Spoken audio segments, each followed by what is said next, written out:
Hey guys, I'm Kat and welcome to my bedroom. I have 3 more ghostly experience stories to tell you. Actually, one happened not too long ago, like literally almost 3 hours ago it happened. So yeah, that's what actually inspired me to tell you my experiences today. I was going to tell you a different story, but then something happened to me and actually my mom today, so I thought that I'd tell you. So let's get started. At my new job, I work at a thrift store named Savers. And if you don't know what Savers is, it's, as I said before, it's a thrift store. And we were closing, and I went in the back, and I was by myself, and I was taking a rack of clothes that we were recycling back there. And I was by myself, there was nobody in the production area, but I could hear somebody walking around back there. So I thought it was maybe a customer coming back there to look at the furniture, because that's where we hold some of the big furniture, but there was nobody back there because we were just about to close, so everybody was at the front checking out. So I could hear footsteps just walking around, and it sounded like somebody was walking like in a circle, like they were following the perimeter of the room. And I said hello just to like make sure there was nobody there, because I just didn't want to like be crazy or like make people think I was crazy, which I'm pretty sure me saying hello out loud and talking to myself was one of them. But nobody answered, and I walked forward. I was about to leave the production area, and I could hear the footsteps again, but they were closer to me. And so I was like, okay, well, there's either somebody in here screwing with me or there's something in here screwing with me. So I decided to ignore it, and I started to walk out, and the lights started to flicker, and I was like, it's an old building, you know, like when I get scared I try to convince myself of different things. But then I turned around and I was about to walk out, and I literally, no joke, like nobody's gonna believe me, but no joke, I heard these footsteps stop like just a few feet behind me, and I could feel somebody standing behind me as if they were like looming over me. And I just completely froze, and part of me was like, you don't want to look back, don't look back, don't look back. But then the other curious part of me was like, I'm looking back. So I looked back and there was nobody there, and I was like, okay, well, I'm just gonna go and just kind of like try not to freak out too much, because it scared me, because it felt like it wasn't like, you know, something or someone was curious about me, like, you know, it was like this person was looming over me as if I was in its space and it didn't want me there. And as I said before, the building's old. It's been many different businesses before, but so I wouldn't be surprised if there was some kind of presence there that attached to the store or something like that. It's also, there's houses behind the store, so maybe there's something from a house that attached to it. All I know was that this was the first time something like that had happened to me. I'm pretty sure it's not going to be the last time. But I told my coworker about it, and he told me that he's had similar experiences of seeing things and hearing things and things being knocked over. So yeah, that's my first story about my new job, and it's like I can't get away from it, which is fine. I don't mind that. It's not that big of a deal.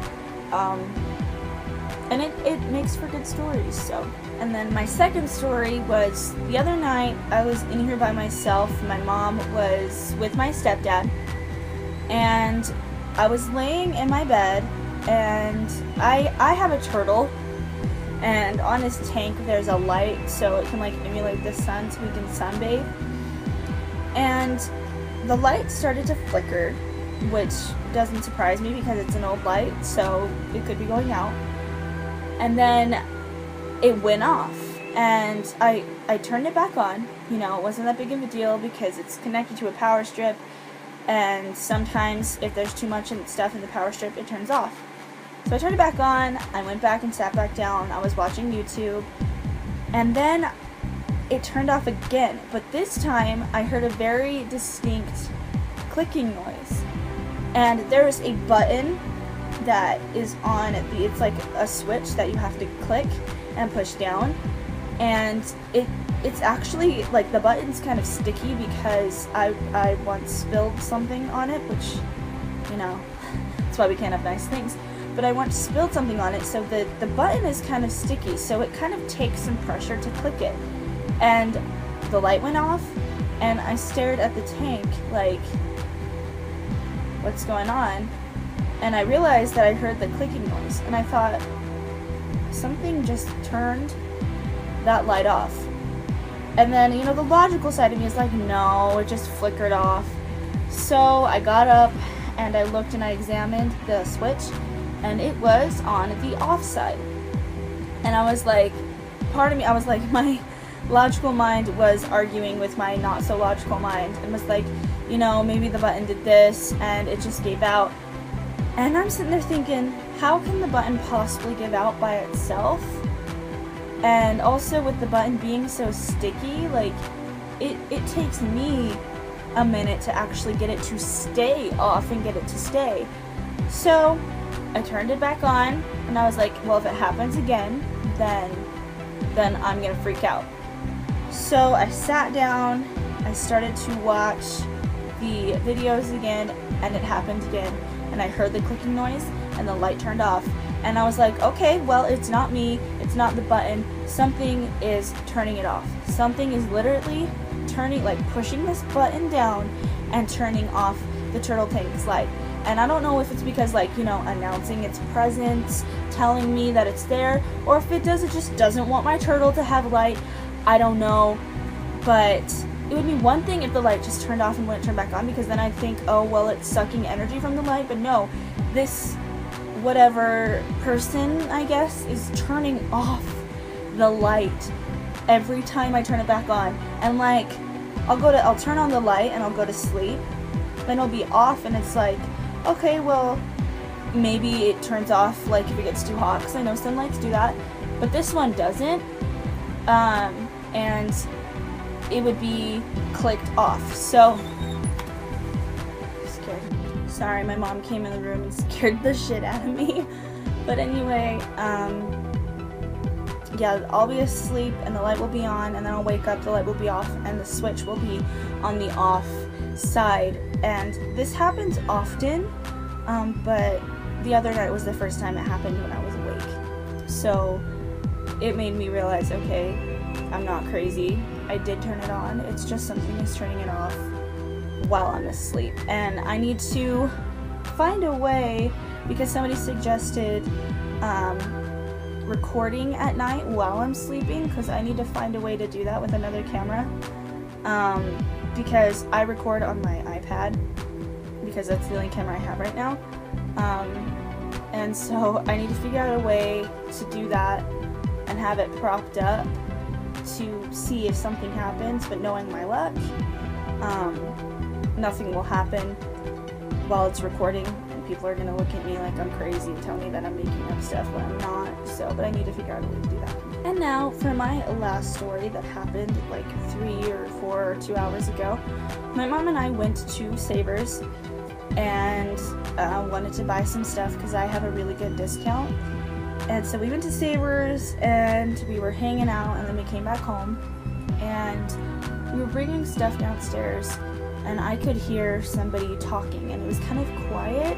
Like, it wasn't like somebody having a loud conversation, it was like somebody was trying to be quiet while they were talking, and I could hear it. And for a second I thought, well, maybe it's, you know, somebody in my uncle's studio, maybe it's somebody upstairs. But my cousin was at school and my uncle was upstairs just watching TV, and the closer I got to the room, I could hear it louder.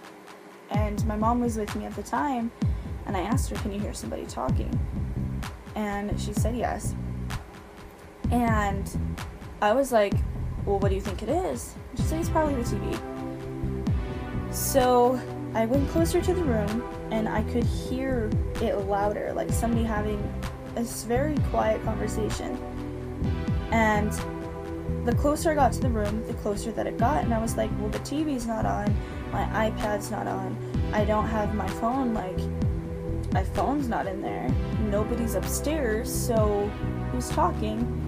And then right when I slowly opened the door, and right when like the clicking sound happened, the talking stopped. And I was like,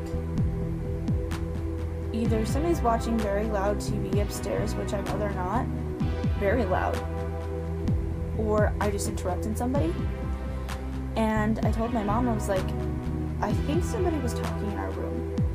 She goes, there's nobody in there. And I was like, exactly. I think somebody was in our room talking, and I think I just interrupted. And it's like, part of me thinks it's fascinating, and then it creeps me out at the same time, because this is the room that we both live in, this is the room that we sleep in. So there could be something or someone in here with us, and it's like that weird point where it creeps you out, but at the same time, it makes you want to document it and tell people, which is what I do. But yeah, I've heard people talking down here before, in my uncle's studio, and when I'm in the bathroom, which is literally right next to this room, I'll hear somebody talking in here, and then I'll open the door and there's nothing there, and it's like, okay, well, I have a thing for thinking logically sometimes. I think logically, like maybe somebody's watching TV upstairs, maybe I left something on, and every time I'm in a situation where there could be a possible paranormal experience, I always try to think of it logically, but then there's points where it's obviously not a logical situation, it's just a supernatural situation, and I just realize that, and I get excited and freaked out and happy and scared all at the same time, because this kind of stuff fascinates me and I believe in it and stuff like that, but at the same time it's like I don't want to mess with something that I don't understand, something otherworldly. I don't want to aggravate or make something angry. And ever since I started making these videos and posting them on the internet and talking out loud about my experiences, they've been happening more often, and I don't know if that's just coincidental or I'm calling for it. Like, part of me feels like I want to have these new experiences to share with you guys, so it's like I'm opening myself up to those situations so they keep happening to me, or maybe I'm a sensitive and they just happen to me anyway and I get followed around, or maybe I just happen to work and live places that have other essences and entities and paranormal stuff. Maybe that's what it is. I don't know, but I've had people tell me that that energies do affect how much you get attached to, and I was told by a psychic that I knew that was my one of my best friend's grandfathers. He told me that I had a very strong energy and that paranormal entities would attach to me, and that they would like to feed off of my energy, and that I need to be careful with that, because that also means that I'm not just open to ghosts and spirits, but I'm also open to demons. So which is super positive and just makes me feel really, really, really just great. But he just told me that I need to just be careful and to not unwillingly open myself up, which has happened before, to be knowledgeable if I am opening myself up to that situation, to close myself off, or to open myself up just enough to have an experience, but not enough to get attached to by something really negative. Well, I hope you guys enjoyed those stories. There's going to be a handful of you who don't believe me and think that I'm making things up, and there's going to be a handful of you that do believe me. I can understand why people don't, because sometimes my stories are really scattered because I'm trying to remember every single detail and every single emotion, which I know I can't remember everything. And also because I get creeped out while I'm talking about them, and every time, as I said before, I talk about one of these experiences, I start to feel something surrounding me, and I don't know if it's because it's creeping me out or because I'm sending off this energy into the universe that's making things surround me, because at the moment I feel like there's someone or something in here with me or close to me. So yeah, and as I said before, I'm gonna try to figure out a way to record at night while I'm sleeping to see if something happens, and if it does, I'll post it on ye old YouTube and on my channel, and go from there. Part of me feels like recording though, and trying to record something and it being seen can start something and aggravate something, and like can be a gateway. So part of me is also kind of against it. I know some people might think I'm crazy, but I think some entities want to be noticed, and I think some want to be left alone, and I think that some that are noticed get more power from it. So I'm just gonna really think about that and try to figure out if I really want to do that and record, or if I just kind of want to leave it alone and hope that it's nothing too negative. So I'll figure that out in the end. And yeah, so I hope that you enjoyed this video, and if you did, give it a thumbs up. And if you are interested and would like to become part of the family, hit that subscribe button, because I make new videos, or I try to make new videos, because lately I've been really busy with my new job. But I usually try to make new videos every Wednesday and Friday. And yeah, so, and also I have a second channel. It is called Catherine Grange, and I cover songs on that channel, because one of the things that I like to do is singing, so go ahead and check that out. And I hope you have a wonderful day and a beautiful night. And this is Kat signing off. Bye.